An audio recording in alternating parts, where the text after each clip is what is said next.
Welcome in to another edition of Behind the Plate with Maren and Nate. With Maren Angus Combs, the Hale Varsity softball writer. I'm Nate Rohr, the play-by-play voice of Nebraska softball on the radio. And we're chatting about all things Big Ten, all things Nebraska softball. The Huskers had a terrific weekend last weekend. They swept Indiana and solidified their standing in the conference and even their NCAA regional bid. Just a huge series for Nebraska. And to go out there and to sweep an Indiana team that was just coming off a 23-game winning streak, huge for the Huskers, huge for their confidence, and helps build their resume. Yeah, I've been so excited to record this podcast this week because I was just so impressed with Nebraska over the weekend. And I know I texted a couple people during the games. I was like, are you watching this? Like, what is this? That was a Husker team that just looked dominant. Mm-hmm. Yeah, definitely looked complete. And you look back at the scores, you have the 12-2 run rule game Friday. 8-6, the Huskers win something of a shootout Saturday game 1, and then they win more of a pitcher's duel 4-2 game 2 Saturday. So the ability to win games in different ways, and this team has shown that, by the way, where the pitching carried them the first couple of weeks of the year, then the offense kind of took the mantle, but to flip back and forth in the space of a weekend, that's encouraging for this team that, you know, if the offense is slumping a little bit, the pitchers can carry the load. And if the pitchers are facing a really good offense, the Husker offense can step up and answer. So lots of good things out of this weekend. I'll start with the starts. Nebraska, first inning, Friday night, 3 runs. First inning, Saturday game 1, 4 runs. First inning, Saturday game 2, 2 runs. Crooked number on the scoreboard as the visiting team, to where the other team doesn't even get to come to the plate with an even score. That's huge. Yeah, playing from behind, especially in the first inning, is very difficult, and it puts a lot of pressure on the offense. Mm-hmm. And for the Nebraska offense to just go out and get the job done. I think before that series, one of the things I wrote about was that they needed to score early and score often because the Indiana offense had been so potent and they had been scoring in a lot of innings, putting up a lot of crooked numbers. But when you're playing from behind, it makes it tougher. You know what else it does? It turns off your running game because you're afraid to take the chance because you're already down 2 runs.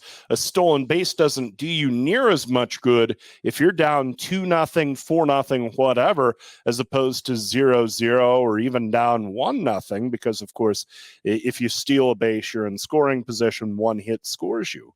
But the fact that Nebraska jumped on them early really turned off Indiana's run game. They still ran some. Mm-hmm. And, you know, we had Shonda Stanton on this podcast last week, and she talked about how she was being less aggressive than her norm. They still ran the bases really aggressively, but the fact that they were not able to steal bases, the fact that Nebraska, when they did steal, did a fairly good job of keeping them in check. Ava Bredwell threw out a couple of runners. You know, I think that was about as encouraging as anything, the fact that Nebraska was able to hold their run game in check and really take it away from them. Yeah, and that's the MO, right? For a Shonda Stanton coach team is run. If you're given 1 base, take 2. And for them to hold them, you know, Indiana, they score runs. They manufacture them however they can, right? Mm-hmm. You move the runner, you put it on a hit and run, do whatever you can to put that defense in motion.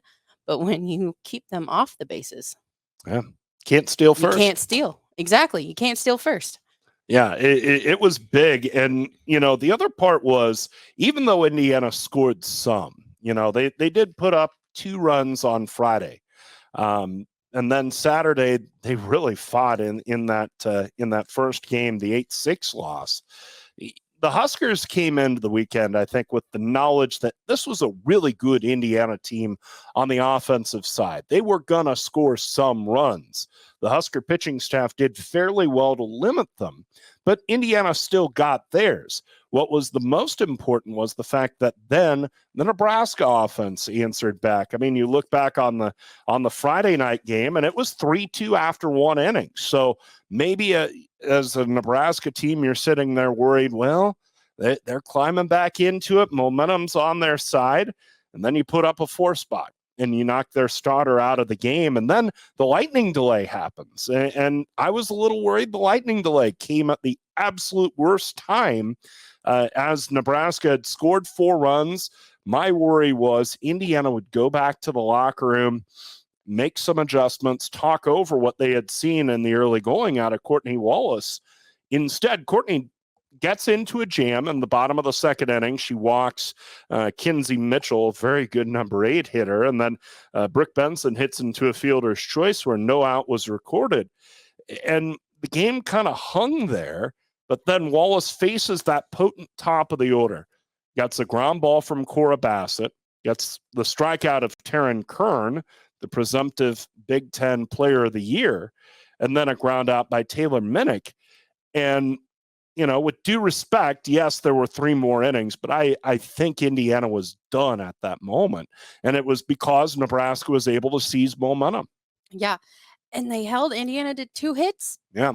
All game. Yep. I mean, granted, it turned into a run rule ending. But the other thing that stood out to me is Copeland. They got to Copeland. And Copeland came into that game with a 15-1 record. Yep. I mean, she had been cruising through this season.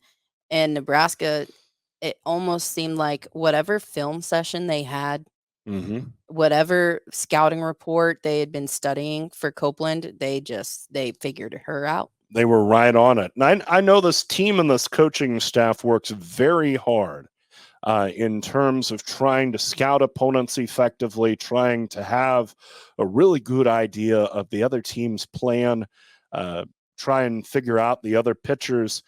It's one thing to scout extensively and to know it. It's another to put that into practice. And we talked on this podcast a couple weeks before about how Nebraska had struggled with changeups. And you know, especially in the Maryland series, that was a real point of conversation. How was this team going to deal with the changeup? And they were able to adjust to it game 3. And you wonder if maybe that empowered them a little bit in this Indiana series to go, hey, this information is good. This information can help me, because sometimes you will see it where a player has information, they know something, and it slows them down. You know, the old adage really in any sport is a thinking player is a slow player. And of course, hitting, you've got to be quick. But it seemed like Nebraska had a very good idea on Copeland, had a really good idea on Johnson, and then from there was able to dictate the terms of the rest of the series. Yeah, the Huskers cranked out 9 hits in an inning and 2/3 against Copeland with 7 earned runs. Yeah, that's her worst start of the year by far. And I think getting that kind of start in a series against a team that was ranked in the top 25, no matter what set of rankings you looked at, they were there. To get that kind of start, oh my gosh, that set the tone for the whole weekend. And it also kept doubt in Indiana's mind. And I was curious how Indiana would respond after their 23-game winning streak ended, because, you know, we saw it last year from Nebraska when they won 18 in a row. And it kind of gets glossed over because the Huskers go from winning 18 in a row through the first month or so of the conference season, and then they win the Big Ten tournament. What people forget, and what I sometimes forget when I contemplate last year, is that right after that winning streak, they go up to Wisconsin and lose 2 of 3. They go out to Ohio State and lose 2 of 3. They lose to Indiana on Friday night, the final weekend of the regular season. So often when a team's winning streak ends, it's like the randomness of softball, the momentum that you had almost works against you. against you. It's almost like it all hits you how tough this game is to play. I think Nebraska caught Indiana at the right time. Now, that's not to say that I wouldn't expect Nebraska to beat Indiana in a 3-game series if they were playing 2 weeks from now or whatever. But, I feel like a team just off of a winning streak, it's very difficult for them, and it takes them a little while to get it going again. And so they lose the series to Minnesota. They lose Wednesday night at Notre Dame. And then they play a Nebraska team that jumps all over them in all 3 games. And all of a sudden, those doubts that you shoved to the back of your head during the winning streak start popping up again. Yeah. And they didn't just lose to Notre Dame. They lost 9-1. Yeah. It was not pretty. And I watched an interview with Coach Stanton after that game, and she talked about how she told her team, like, this is what we've been doing to teams all year. Like, we don't want to feel this way again. However, when you get routed like that, it takes a while to bounce back. And if you have a young team, they're not used to losing like that, it's going to take a minute for them to figure it out, and then they get run ruled again in the next game.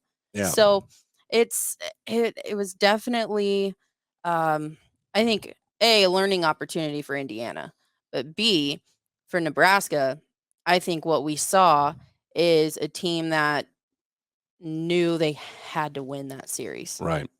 And they made sure that they did. Coming into that 6-game stretch, the 3 against Maryland and the 3 against Indiana, my mindset was, all right, let's get 3 wins because you've got 2 good teams there. So you split the 6-game series. And I mean, Maryland and Indiana, I think Indiana is a step better than Maryland, but they're kind of in the same neighborhood, at least is how I see it. So my hope was, my expectation was Nebraska splits. My hope was they win 4 out of 6. Well, they beat that.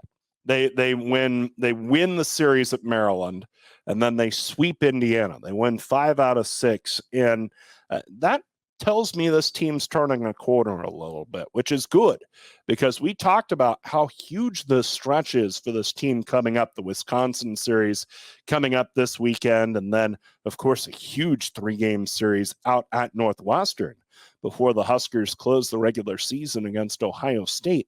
But it just feels to me, Maren, and maybe you can check me on this. I mean, I've been known to drink the Husker Kool-Aid in my lifetime.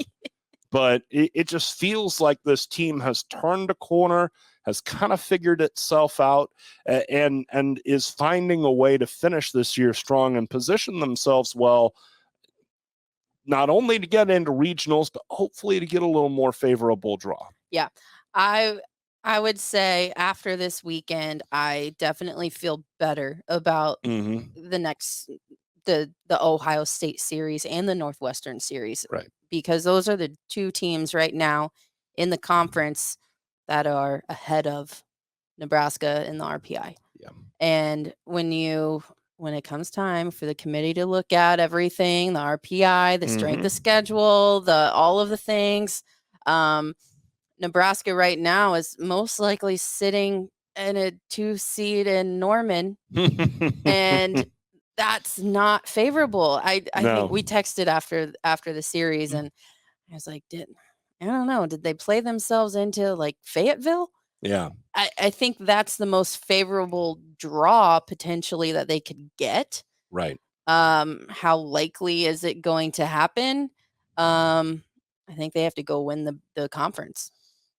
And that's a pretty tall order because, we talk about the Huskers turning a corner. I think Northwestern is locked in. Yeah. And they're feeling like the dominant team of this conference. They are going out and rolling. They beat Wisconsin in the series this last weekend. They sweep Wisconsin, in fact, in a home series. So they are actually in Madison, excuse me. The series was in Madison. So you knock out one of your challengers as Northwestern. So for Nebraska, the opportunity is there. it's just going to be a real challenge in the coming weeks. And, that's not to gloss over Wisconsin, which I think is a solid team, good offense. They've found some pitching this year. But the next 2 weeks are really going to test Nebraska. And, we'll see where they are in the conference after those 2 weeks. You talk about where is this team going, and you mentioned Fayetteville as a possibility. Going to regionals at Fayetteville is the two, and folks have some acquaintance with this, I think, whether with softball, volleyball, whatever. But the NCAA, in how they seed regionals for softball, they seed the top 16. The selection committee makes decisions, but it's more or less RPI. Yeah. There are little adjustments here or there, sometimes for facilitating the bracket. Sometimes maybe a team is getting hot at the end of the year and they get a spot or two bump. But for the most part, the top 16, the RPI is pretty directly transferred, more or less.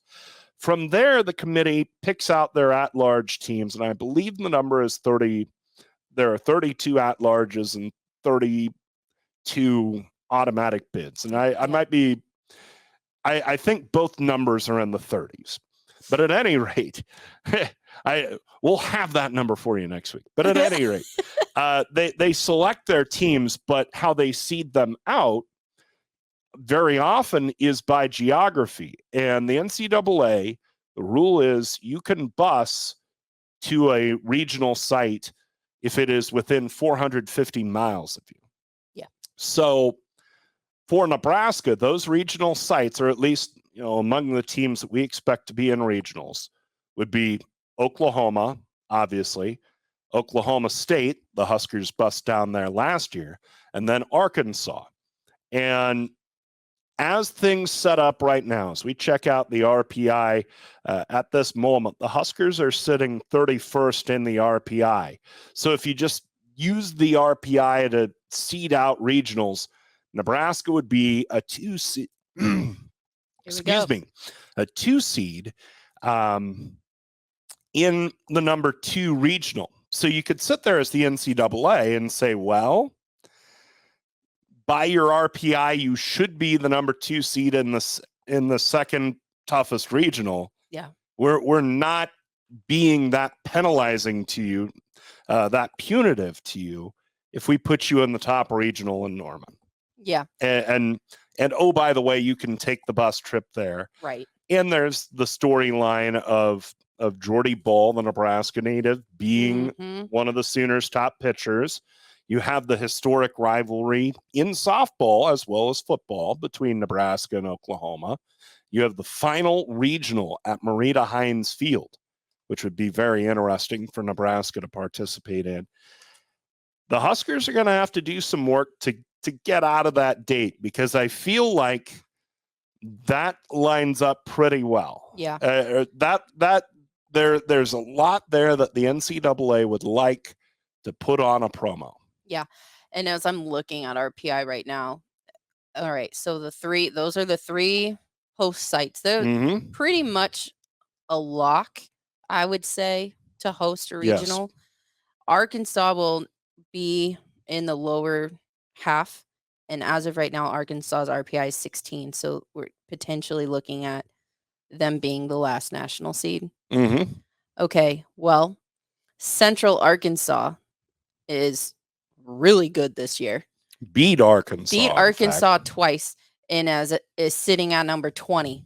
And that's, so you're going to say, well, Central Arkansas, of course they're going to go play at Arkansas. That's a given. Okay, well then you got Wichita at 21. Wichita just finished their 2-game season sweep of Oklahoma State. Right. Well, it's hard to, I mean, both of those teams are going to go back to two schools that they've beaten twice. It's hard to beat a team 3 times. True. But that lines up, and then you have Nebraska. Yeah. So it lines up for Nebraska to go to Norman. And honestly, unless there's a catastrophe at Central Arkansas or Wichita, I don't think it's possible for the Huskers to go anywhere except Norman. I'm not quite that sure of it yet, but if I had to guess right now, Norman sounds very likely. Let's put it that way. As we said, the RPI lines up. You can bust Nebraska there. The Huskers would have to play pretty well down the stretch. You might be right. They might have to win the conference tournament, or they might have to win the regular season over Northwestern to play their way up enough to where they get shipped out somewhere. Yeah. And there are always possibilities as far as places they could send Nebraska. I mean, Washington has happened a couple of times. They've gone out to Stanford. That would make some sense. But Oklahoma makes more sense right now. But at the same time, Nebraska has things lined up well to at least finish this season strong. I mean, winning the Big Ten is within reach. They're 3 games back in Northwestern. Now, boy, they would have to play well in Evanston to win that series, because that's essentially what you would have to do. I mean, nobody is sweeping Northwestern. In a 3-game set, in the Big Ten. No, not with who they have left. No. So if you go up there and win that series and maybe get some help, but there's no shame in a second place finish for this program. It would show some great progress for this program. Go to regionals for a second straight year. Finish second in the Big Ten to a Northwestern team that's set up, that had basically its entire core for 2 years. I think that would speak pretty well about the program and where it's going after the struggles of the late 20 teens. The fact that they have put it back on track to where they go to regionals back-to-back years, to where you feel like a good chunk of this team's going to be back next year. The trend line is going up for Nebraska softball, and I think the Indiana series is a big indication of that, because it's rare that this program has gone on the road and beaten somebody that good and swept them. Yeah. And really dominated the series, as we said. I mean, two kind of close wins and then a run rule win, but the Huskers dictated the terms of that series. So it's an exciting point for this program, but they need to keep piling on it. I mean, the Badgers series is important, and Wisconsin's a very interesting case as we talk about NCAA regionals, because Wisconsin is down there in RPI. They're 58th in RPI. That's wild. I can't believe that. And some of that's a function of the difficulties you have in scheduling up in Wisconsin. Some of that's not scheduling tough enough in non-conference. Yeah. And so they're a team that I think is regional quality, but because of that RPI, it's going to be pretty tough to put them into regionals. Yeah. And I think if I look back at my Big Ten bracketology that we have on Hale Varsity, I had them in the tournament. We talk about teams that make the tournament on name, right? Yeah. And their history, their recent history. And Wisconsin has been a team that has been in the tournament. I think the NCAA probably still likes Kayla Conwent. Yeah. Although her numbers for year 8. I know, right? That's an exaggeration, but not by much. I still I think they still end up getting in. It's that similar storyline to Michigan, right? Michigan's got a high RPI. They have a high strength of schedule. But they haven't done all that well. Right. But as we talk about these things, Northwestern's next series is at Michigan. Yeah. So I feel like if you get some help from the Wolverines, we could be looking at a matchup against Northwestern that could be for all the marbles. Yeah. And if you're going to get help, it's going to be there. Right. Because Northwestern concludes the season at Rutgers, and the Scarlet Knights had a rough weekend against Penn State. And they're coming back to earth a little bit. As we said, their schedule was pretty easy, so maybe the record's a little blown up. But if Nebraska's going to get help in the conference championship race, it's going to be from the maize and blue, and that would be kind of apropos, wouldn't it? Because first off, of course, Michigan has dictated the terms of this conference for so many years in softball. Secondly, the low point of the season for me was that Sunday Michigan game. Yeah. And I had my doubts of where was this Nebraska softball team going? Where's the season going? And to their extreme credit, they have turned it around since then. I mean, the series win at Maryland was the run up to Indiana, but wouldn't it be something if the team that brought you as low as you've been this year helps you get as high as you can be? Dare to dream. We'll see. I know you wanted to chat about the top 25 players for USA Softball Player of the Year. The USA Softball organization releases a 25-player finalist list. At this point in the season, they start with 50. They cut it down to 25. I think they cut it down to 10 right before the NCAA tournament, and then it's down to 3. But what were your impressions of that list?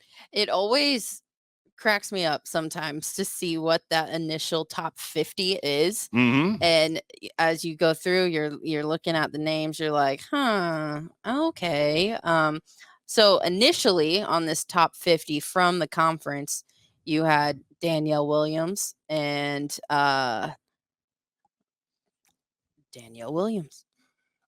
Jordan Rudd, the catcher for Northwestern, and Jordan Rudd. As I'm looking through, that's it. To Northwestern, right? That was it on the original 50. So then you look at this final 25, and neither of them are there. Yeah. However, Taryn Kern is. And I find that interesting because Northwestern has dominated the Big Ten Conference this year. Danielle Williams hasn't had quite the year that she's accustomed to. I mean, 11-1 is good, but a 2.78 ERA, she's giving up a few more runs than she has in her career. Lauren Boyd and Cammie Henry have pitched pretty well for them. And then as you look at their lineup, it's been solid.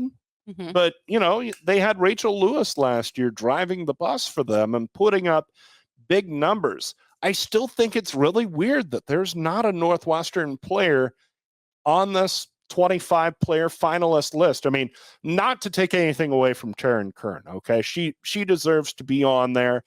She's had a tremendous freshman year, and she deserves that recognition. But I think it's a pretty big slap in the face to the Big Ten that here is Northwestern, a College World Series team last year, leading the conference this year, and they don't have a single player on there. Yeah. And I don't get it. Like, it sometimes you see this where a program comes out of nowhere and they're leading a conference, but they've been solid. The schedule's kind of cracked in their favor.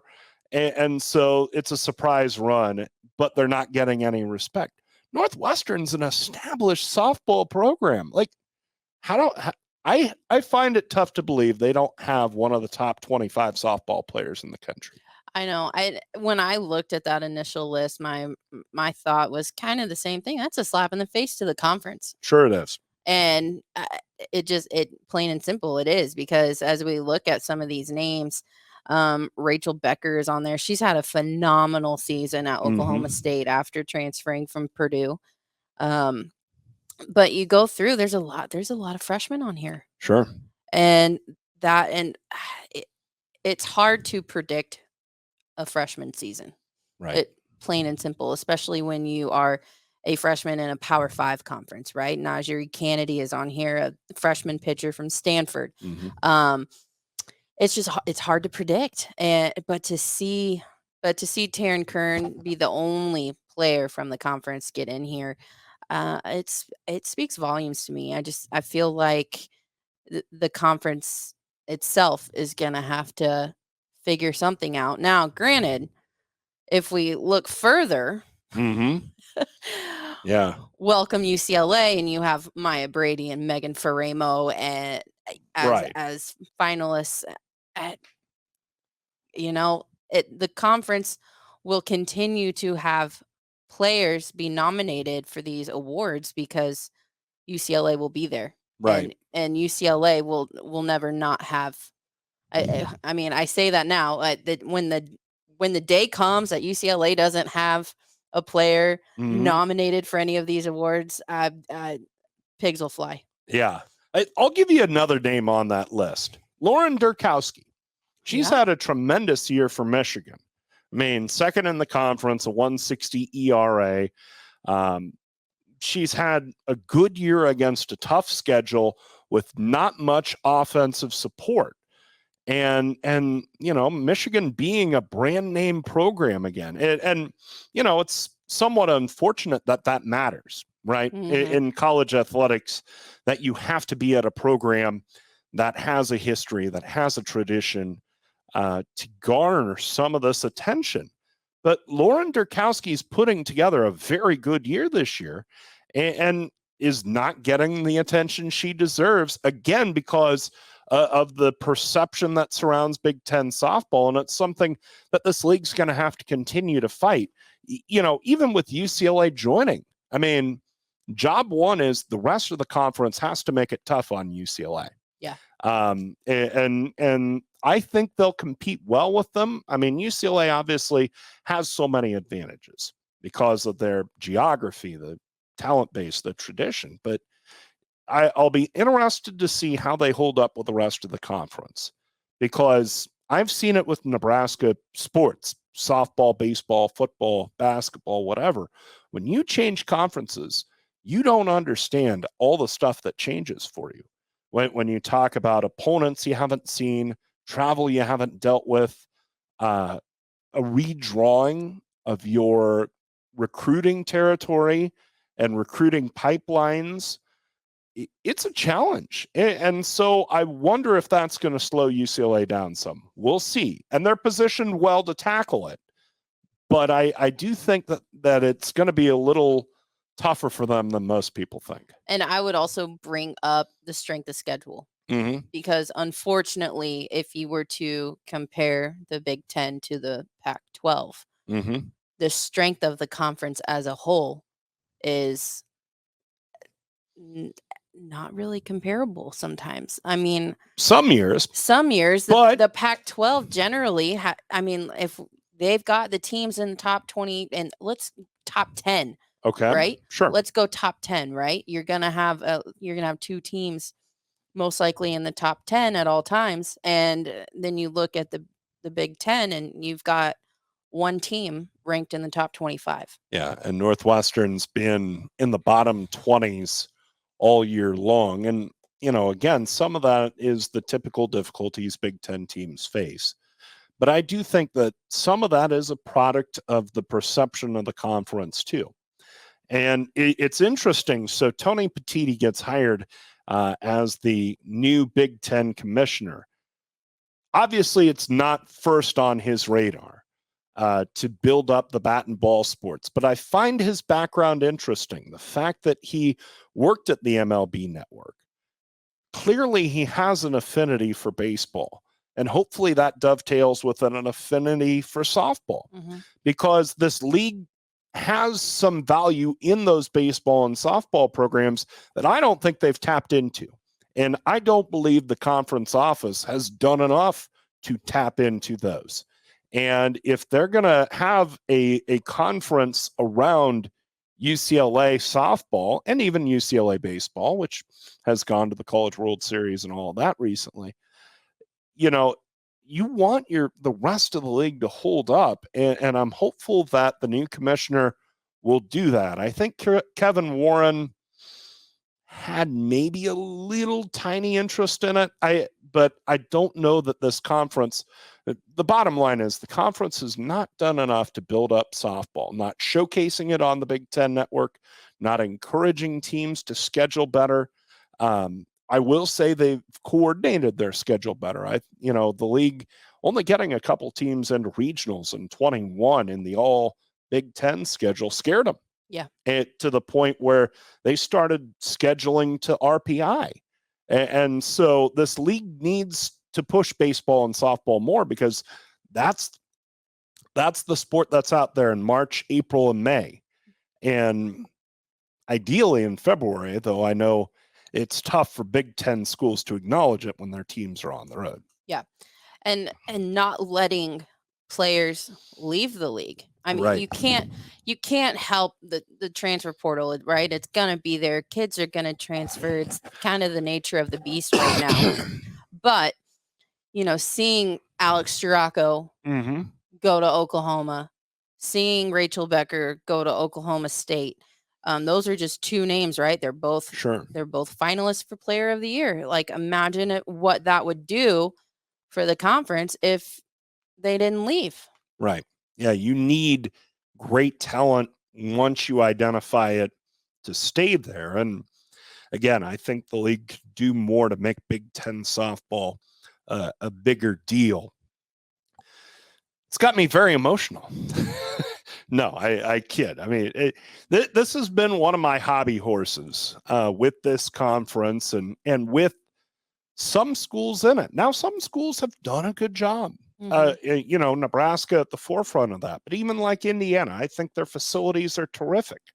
And obviously, Shonda Stanton has done a great job in building that program. And there are others too. Wisconsin with Yvette Healy, they've really turned that program around. But there's more out there. And I hope this league continues to strive for that more, because, right now, what the Big Ten offers to the fan bases is incomplete compared to the SEC and compared to the ACC, and to just forfeit the spring part of the conversation with those fan bases, I think it's a real disservice. I have to think about, you mentioned the SEC, where I moved here from. I've been to just about every SEC softball stadium that there is. And I'm going to say stadium because that's what they are. It's not just a field with a few chairback seats and some bleachers. They are stadiums. And coming out here, Iowa plays at a city park. Yeah. Now their field is built up compared to the rest of it. However, it is still a city park. It's a second-rate facility that they haven't invested in 20 years. And yeah, I mean, you know this better than me. Rutgers is terrible. Maryland's is not great. So you hope the big television contracts that the Big Ten are getting. I mean, you can only have so many guys in a little conference room watching film for football. Yeah. And now the teams in this league will challenge what that number is. Well, but at some point you've got to invest in softball, because I think the national picture is so strong for softball that it behooves the Big Ten to go along with it, because whether the Big Ten wants to admit it or not, there are a lot of places in this country where softball's the second biggest women's sport behind women's basketball. And to not fight that fight as the Big Ten Conference, the second biggest conference, I think is a real disservice. Yeah, and that's how you're going to attract the players, the athletes. They want to go where they can be showcased. Right. I mean, you're going to, when you when you go on a visit, they're going to show you all the bells and whistles, right? They're going to, this is what Saturday football game day looks like. Mm-hmm. And then if you're going to, and then you walk over to your softball stadium and you're like, what the heck? Yeah. Like, what just happened? Right. And you look at programs, you look at a program like Clemson. Yeah. That's the ACC. However, they built it and everyone came. Right. And they're gonna fight for a spot in Oklahoma City this year. They're going to host a super regional if they play their way through. That they will, and you have to look at all the other programs within the Big Ten radius. Yeah, I know it's huge, but the geographic footprint. You have to look at Oklahoma's getting a new stadium. Mm-hmm. Oklahoma State is getting a new stadium. Yep. Arkansas has one of the most beautiful facilities in the country.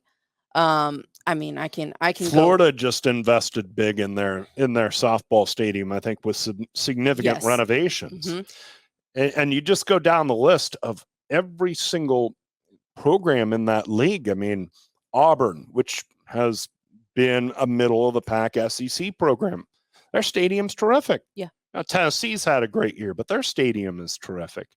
And you can fight those battles as the Big Ten now. You should fight those battles. Mississippi State mm-hmm.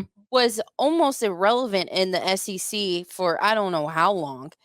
And they build a new stadium and they make it all the way to the Women's College World Series last year. Right. If you invest in the sport, people will watch. Yep. And the numbers don't lie. The numbers are out there. ESPN will post numbers after games. They're pretty excited about them. The other thing that ESPN does is if you don't have the facility that can host ESPN commentators or cameras or any of that, you're not going to be on a prime time slot. It's not going to happen.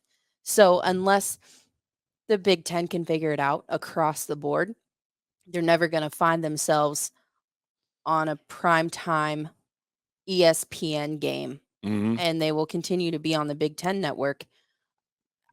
I mean, I don't have cable. I have a streaming service that does have the Big Ten network, but I have Big Ten Plus. Sure. I can't watch the Big Ten network though. And that's another silly thing. Isn't that weird? Yes, it is. That I can watch every game that's Big Ten Plus, but if it's on the Big Ten network, I can't watch it. Right. One other thought, it'll be interesting to see how this league deals with the fact that they're not doing football business with ESPN, because the fact that they don't have a football TV contract with ESPN, I don't know that precludes, any of the Olympic sports being on, but it sure makes it less likely. And unfortunately, ESPN still dominates the college sports conversation, whereas Fox has dipped their toe in the water. They'll show series. They showed the Nebraska-Michigan State series, or the Nebraska-Michigan series last year from Ann Arbor, but I don't know that there's been the real commitment from Fox and from, FS1, FS2 to put games where people can see them on a consistent basis and give them a consistent home. And that could be a detriment to Big Ten teams moving forward. I thought for sure that I would be able to watch a game on the Fox Sports app that was on the Big Ten network. And I go on my Fox Sports app to see what's streaming live. Softball is not an option. Oh, boy. Now, if there's a football game on the Big Ten network, I would probably be able to watch it. Yeah. It's how the league deals with softball and how it prioritizes it. And I guess I would challenge the league to make it a greater priority moving forward. Same. I could go on this rant forever. I've done this for a while. I have ranted in this way for a while. Speaking of the Big Ten, we want the Big Ten to have more power. Let us share our Big Ten power rankings with you, the listener. And Maren, you can lead us off with your top three. I think our top three are the same. Okay. Northwestern, Nebraska, Michigan. Yes. In that order? Yes. Okay. Yeah, Michigan's figured it out. They've settled back in. Whatever concerns you might have had about the coaching change to Bonnie Thole, she's answered them. It's awfully easy to answer them when you've got a pitcher like Lauren Durkowski, right? But she's stabilized that thing, and they had a really tough schedule this year. So I was a little concerned about Michigan's record, but just watching the games between Nebraska and Michigan at Bowlin a couple weeks ago, and watching the results moving forward, it told me this is a Michigan team basically in the same neighborhood. So I'm with you. Northwestern's a cut above right now. Nebraska's the closest challenger, and Michigan's right there too. So those are our top three. Let's round out the top half, if you would. This is where ours are going to be very different. Okay. I have an inkling. Indiana at 4, Wisconsin 5. Mm-hmm. I still love Iowa. I can't do it. I never can. I still love Iowa. You know what? They've put together a nice year. I know there is no hope for Iowa to make the postseason unless they win the tournament. But all right, Iowa, Maryland, they're kind of on the same page with me, and then that gets me down to 7. Yeah. So, yeah. All right. So I just flipped 4 and 5. Okay. Wisconsin 4, Indiana 5. Wisconsin has found a way to win other than the Northwestern series. And again, not many teams are beating Northwestern. Indiana, the big trouble I have with them, and I got a little better look at this during the Nebraska series. I don't know if they're very good at preventing runs. I mean, between the pitching staff and maybe it was just the Huskers had Copeland figured out, and the Husker bats were red hot and took care of her. But between Copeland struggling and then defensively, I don't think they're the strongest team in that respect. Those two aspects really trouble me. If you can't pitch it and you can't catch it, especially in postseason where it's a whole lot tougher to hit it, I'm not feeling Indiana's long-term prospects.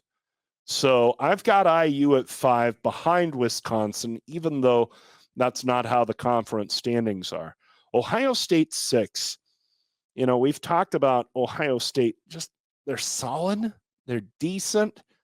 They can't take that next step, but they've got plenty of material to where they're going to be there. They're probably going to be a regional team again, but they're not in that upper crust of the Big Ten Conference. So I've got them 6, and then I have the Iowa Hawkeyes 7th. And like I said, there's a lot that's strong with the Hawkeyes. Yeah. I love their pitching staff. I think that pitching staff's something they can build on, and the lineup's okay. It's not great, but it's okay. So, all right, those are our top halves. Can you take us 8 through 11? Let's go 8 through 11. All right. See, this is where Ohio State enters for me. It's funny that I have Ohio State and Minnesota here because these two teams are in the conversation for regionals. Yeah. And we have them in this area right now. Mm-hmm. It could change. It probably will change because it changes every week. So Ohio State, Minnesota, Penn State. Penn State had a really nice weekend, didn't they? They did. They took it to Rutgers, and that pitching staff that I've been hyping, that I've been touting, by God, they finally came through for me. I've worn a little egg on my face on the Nittany Lions. So Penn State I have at 10, and then Rutgers at 11. Okay. So Minnesota's 8 for me. Like their lineup, still not entirely sold on their pitching staff. I love Penn State's pitching. They're at 9. I've got Rutgers ahead of Penn State. I don't know that I feel good about it, but I'm not going to hold last weekend entirely against Rutgers, but that's pretty, 10 and 11 are very close right now. I would agree with that. Pretty interchangeable. So Penn State's my 11, Rutgers is my 10, but Rutgers is going to have to do something this weekend to hold on to a top 10 ranking. Yep. All right, finish this up. All right. I feel like these three are just hanging out in the cellar all together, and all we do is flip flop 12 and 13. So this week I have Purdue, Illinois, Michigan State. Okay. I've got Illinois, Purdue, Michigan State. And we just flipped Illinois and Purdue. Illinois took one from Ohio State this weekend. Very high scoring game. But man, Illinois I'm baffled by Illinois. I'll be interested to see first if they make the conference tournament at their home field. Oh, that will be terrible. Yeah, the Big Ten brass right now, they're pretty big Illini fans because they want that home gate. And incidentally, we'll go on a brief hobby horse here. If I were running the Big Ten, why is that conference tournament not in Rosemont? It's within visible. I'm like speechless because it makes the most sense. Yes, it does. It's within vision of the conference offices. Chicago's pretty easy place to get into and out of. Centrally located in the airport conference. Literally is right there. Right. And that's a phenomenal facility there. The Huskers had a chance to play there once. They were playing Northwestern. They had a series against Northwestern. The Wildcats, Sharon J. Drysdale Field was not in good shape, but they have turf at the Bandits Field in Rosemont. And so they played a doubleheader there. And it's a very good facility. And I think with just a little work, the Big Ten Conference could play its conference tournament there. And I think it would be a very worthy site. They rotated among the teams, I think, for a variety of reasons. That just doesn't do it for me. Of course, my background, the earlier years were in the Big 12, and they play it in Oklahoma City. And every year.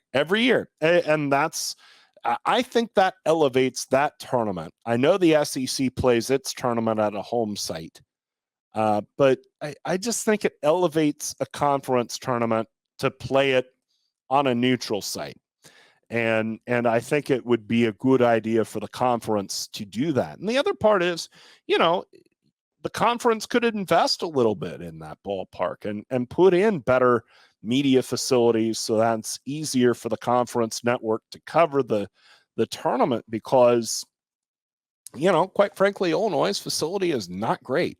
It's probably bottom half of the league, and this is where you're putting your conference tournament on TV. So that's my hobby horse. I'm going to hop off for now. Purdue 13, same as it ever was. Michigan State 14, same as it ever was. I started going down the rabbit hole of, I wonder if Rosemont hosts another conference already. I feel like the Big Ten is there, or the Big East. I'm speaking it into existence, right? Because I thought the same thing. And now you got me looking. Right. So I'm like, wait a second. I think it is, but you're telling me, the Big East with its, the programs that are in the Big East that don't really invest in softball the way they should. You want to talk about some facility problems. Start looking at those ballparks. Actually, it's not. It's in Storrs, Connecticut. Wow. Yeah, I think at one time I think it was. Right. But the point is, okay, the ballpark's open. Let's get after it. Let's sign them up. Boom. The only thing that's happening now at that ballpark is Athletes Unlimited. Yeah. And they're not playing that weekend. Right. And you can imagine the money, a Big Ten tournament in Chicago where where you can book your ticket and Mhm. say, okay, I'm going to go watch the best in the Big Ten, and also make a weekend of it and go enjoy Chicago. I think that sells itself. I think that's a marquee event. I don't know why it's not already. I wonder if they've already had the conversation. Because I attended when the Bandits were playing there, attending the NPF championships at the ballpark at Rosemont. It just turned into an event, right? Right. You've got tailgating in the parking lot. You've got a beer garden. You had food trucks. You had live bands. You had all of the things that made it an event. Right. And not to mention, I mean, Rosemont has so much to offer Sure. besides that sports complex, right? Yep. You can, I mean, there's bars, restaurants, whatever. And then there's Chicago. So, like, what are we doing? What are we doing? Yes, exactly. Do we really need to go to Urbana for a weekend where that place might be half full? Right. At least with Chicago, everyone is going to. Everyone's gonna go. You're gonna pull fans from all over. At that point, Northwestern's down the road. You know they're gonna travel. Right. I mean, Michigan, Detroit to I'm starting Chicago. A petition. There you go. I'm doing it right now. Change.org. There you go. Look for it. Look for it on the social medias. We will tweet it out. Hopefully by next week, we can correct the Big Ten conferences wrong and get the conference tournament moved to Chicago. I'll call the mayor. There you go. The mayor of Rosemont or Chicago? The mayor of Rosemont. Okay. Listen, being in the softball space for some time, you start to make some connections. Hey. And I think maybe I'll send some texts out to some people over in Rosemont, and we're gonna make this happen because that just makes sense. I mean, at least example, the SEC rotating schedule for the conference tournament. Right. One team will not host. Ole Miss. Why? Their facilities. They can only host around 1,000 fans. Yeah. That's not enough. No. So therefore, they don't host. Yeah. Now, Big Ten, we're not going to host at a city park. Get out of here. Yeah. And they have skipped over some teams, but at the same time, you want your showcase event to be at a showcase facility. And right now it's not. I'm doing it right now. Look, I got my phone out. Yes. I'm sending text right now. Why doesn't Rosemont host the Big Ten tournament? There you go. That is now the mission of this podcast. If we can't play it here in the Hurrdat studios in suburban Omaha, then by God, we're going to get it in Chicago. So, all right. Well, we appreciate you listening in to the Behind the Plate with Maren and Nate podcast. We invite you to join us next week. We'll review the Huskers series with Wisconsin, of course, the big series between Northwestern and Michigan, and set up the Huskers' gigantic series at Northwestern in suburban Chicago. Great place. Big fan. All right. Join us next week. Thanks for listening this week. We'll talk to you later.